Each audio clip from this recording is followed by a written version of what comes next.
Chez nous, par exemple, il y a des FDS qui sont payés par les contribuables, mais des chefs les prennent. Ça veut dire, lui, il est riche, il veut une sécurité. Au lieu d'aller prendre la sécurité privée, le chef prend ses éléments, il met en location. Voilà. Et lui, il prend l'argent. L'argent ne part pas au trésor. Il y en a plein. Et on va s'attaquer à ça. Donc, vous allez entendre du bruit. Pas tasser la drette, pas tasser. Il y a des volumes. On profite de le dire ici. On va s'attaquer à ça. C'est pas normal que les contribuables payent et que des gens prennent, ils louent et ils prennent l'argent. Ces gens-là doivent aller combattre. Ils ne doivent pas rester ici en ville. Si quelqu'un veut sa sécurité, il y a sécurité privée. Ou si on doit le mettre à la sécurité de quelqu'un, l'argent part au trésor. Parce que c'est ça qui doit servir à payer. Donc, ce qui veut dire qu'on va toucher à la soupe de certains. Ils vont commencer les manipulations de tout genre. Celui qui est malin, qu'il s'en écarte. Celui qui n'est pas malin, il rentre dedans. On va fouetter avec tout le monde. Voilà. Parce que la patrie ou la mort, là, ce n'est pas un slogan. Ça a tout son sens. Et c'est maintenant que le sens réel de ce slogan-là, vous allez comprendre. C'est la patrie ou la mort. Soit on gagne pour la patrie, ou bien on meurt. Mais nous allons vaincre. C'est ça le plus important.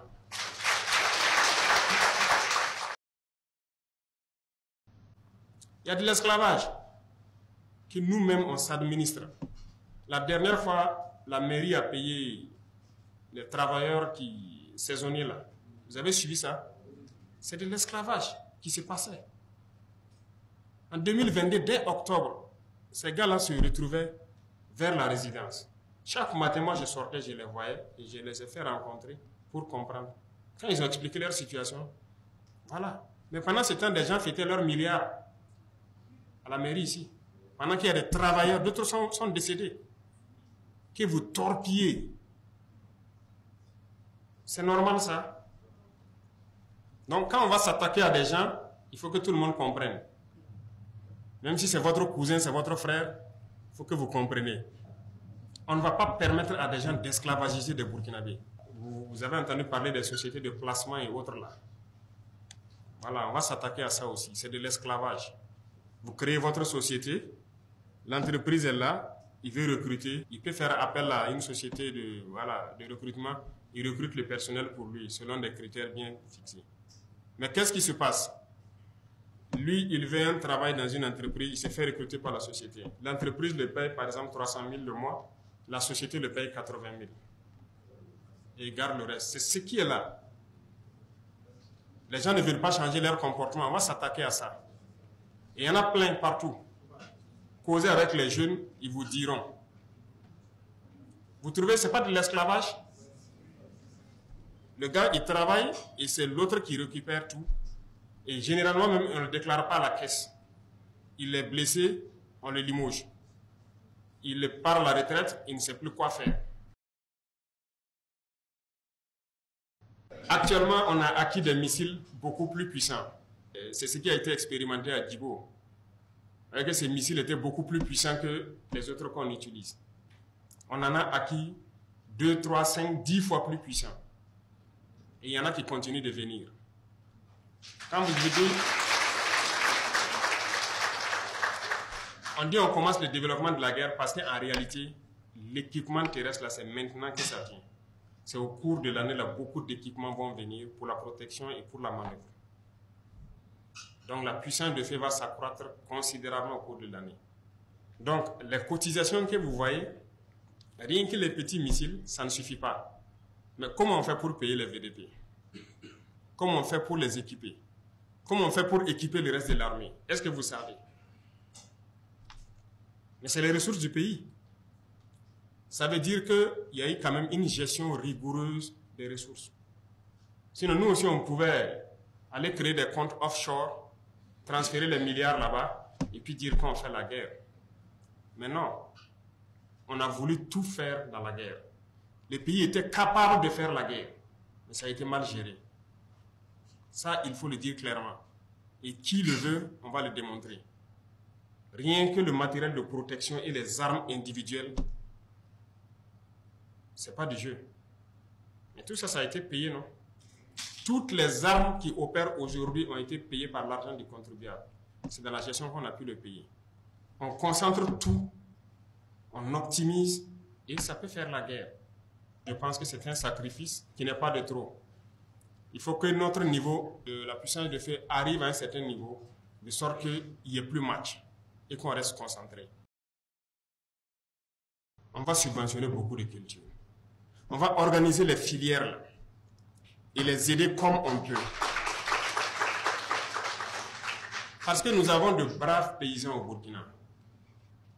Mais on a de braves paysans. Il les suffisait d'un peu d'aide. On était parti sur 11 000 hectares. On en est à 15 000 hectares. C'est un échantillon. La plupart des bas-fonds où les gens sont partis, on me renvoie les films que je suis quand ils interactent avec les paysans. Vous allez les trouver, ils ont des bassins de 50 hectares. Mais du fait de la pauvreté, ils ne peuvent que cultiver 1 ou 2 hectares. Qu'est-ce qu'on a fait? On a trouvé de l'argent. On laboure tout, les 50 hectares, gratuitement. On vous donne les intrants et on vous donne les semences améliorées que nos chercheurs ont produit. C'est des chercheurs burkinabés, toutes les semences qui ont été données, c'est eux qui ont produit. Une fois que les paysans ont eu ça, mais ils ont fait un travail incroyable. Les résultats sont largement au-delà de ce que vous attendiez. Que ce soit le riz ou le maïs que moi, en tout cas, je mange, c'est ce que j'ai cultivé. Ça vient de la terre du Burkina et je ne vais plus manger de riz importé. Ça, c'est fini. Quand quelqu'un est fonctionnaire dans une famille, c'est lui qui gère toute la famille. Mais pour qu'on n'inverse pas le système, que le salaire de fonctionnaire soit pour lui, il faut que le villageois ait à manger. S'il n'a pas à manger, il va venir vers vous. Mais souvent, on est là, c'est ça qu'on met comme argument. Ah non, derrière un fonctionnaire, c'est plusieurs personnes qui sont là. Hein. Nous, on veut casser avec cette routine. Il n'y a plus personne derrière lui, c'est sa famille. Il faut qu'on trouve du travail aux paysans aussi. Donc, actuellement, la tendance, c'est de tout faire pour que les paysans soient indépendants financièrement. Il est temps que la révolution, là, ça marche.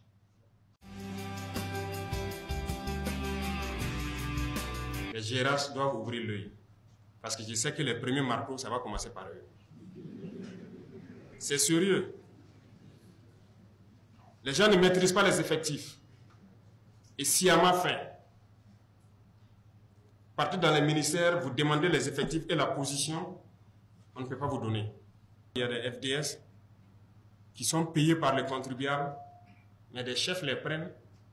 Ça veut dire, lui, il est riche, il veut une sécurité. Au lieu d'aller prendre la sécurité privée, le chef prend ses éléments, il met en location. Voilà. Et lui, il prend l'argent. L'argent ne part pas au trésor. Il y en a plein. Et on va s'attaquer à ça. Actuellement, la tendance, c'est de tout faire pour que les paysans soient indépendants financièrement. Que ce soit le riz ou le maïs que moi, en tout cas, je mange, c'est ce que j'ai cultivé. Ça vient de la terre du Burkina et je ne vais plus manger de riz importé. Ça, c'est fini. La grande erreur que nous avons faite, c'est d'essayer de faire table rase de qui nous étions à partir justement de la colonisation. Nous avons mis sous le boisseau tout ce qui était propre à nous en termes de culture, de valeurs, de légitimité traditionnelle et nous nous sommes appliqués à construire un système qui nous était totalement étranger. En nous débarrassant de l'immense passif qui nous a été inculqué, de sortir du mimétisme qui nous caractérise avec cette propension à annoncer, à répéter ce qui nous a été enseigné pour penser par nous-mêmes, d'arrêter de citer les penseurs, les théoriciens des autres, comme le font nos intellectuels pour étaler l'immensité de leur savoir et concevoir nos propres idées, penser par nous-mêmes. En somme, il est venu le moment de penser, d'élaborer notre modèle, une tâche qui nous incombe à tous. Plus personne ne doit déléguer cela à l'autre, comme nous l'avons fait pendant tout ce temps. C'est Martin Luther King qui le disait. Il dit, il arrive un moment où le silence devient trahison. Il devient trahison de nos valeurs. Il devient trahison pour les futures générations et il devient trahison pour nous-mêmes. Car il y arrive un moment où il faut assumer notre part de responsabilité. Pour laisser à nos enfants, aux générations futures, un monde paisible, une société juste et beaucoup plus humaine.